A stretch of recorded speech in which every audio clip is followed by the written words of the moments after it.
Okay, so good afternoon from really windy South Carolina. We had 40 knot winds the other day.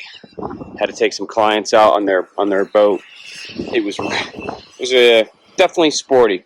But anyway, we're trying to get some work done. It is beautiful sunny out. We're going to take out this window. We're on a 53 1978 Hatteras. So as you guys know, I'm well versed with Hatteras.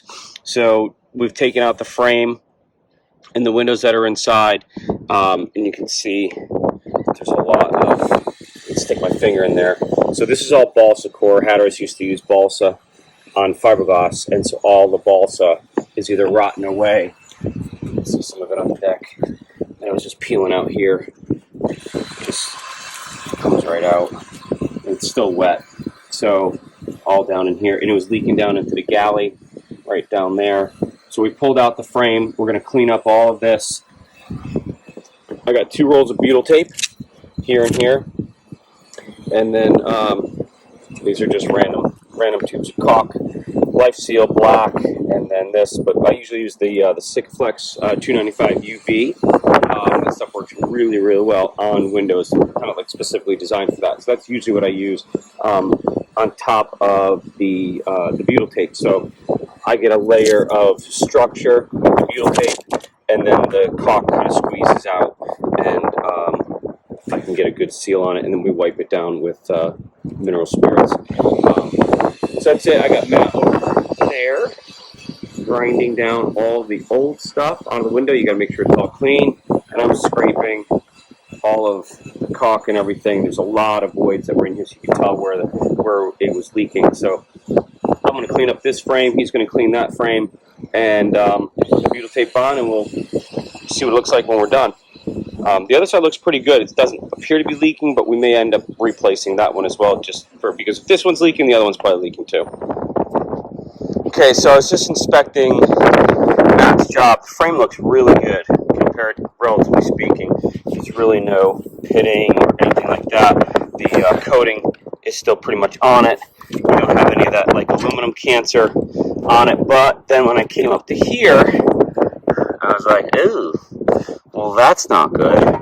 So yeah, this is just, somebody had taken this off, and this just looks like literally fiberglass resin. And you can see how dark it's gotten.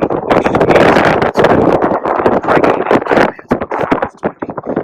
impregnated with water, so I'm going to assume that that's a hole, and that's a hole.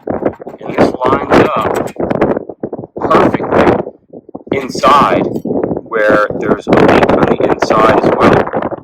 So not only was it leaking outside because it didn't have a good bond and structure to it, but there's also a couple little pinholes.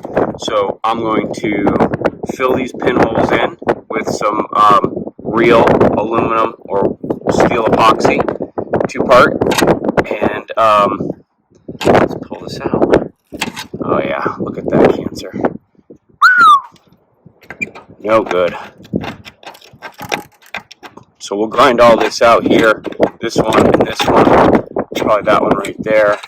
You can see just from the salt and corrosion right here. So that is causing one of the leaks.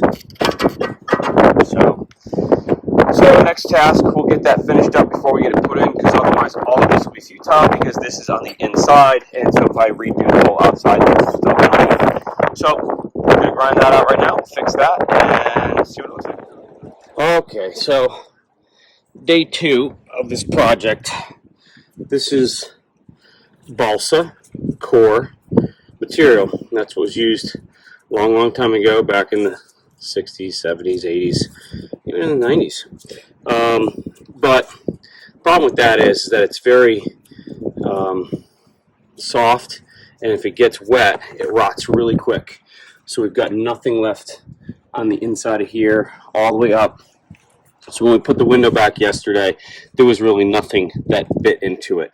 So I left it, just taped it off, and then today we pulled the window back out, and we've hogged out all of the screw holes where the balsa core is, and any rot we've taken out. And I've got new plywood that we're going to stuff in here. Going to cut out so it's got something good to screw into, and then that will give us a good bond, and the windows should be resealed properly and last another 20 years or whatever.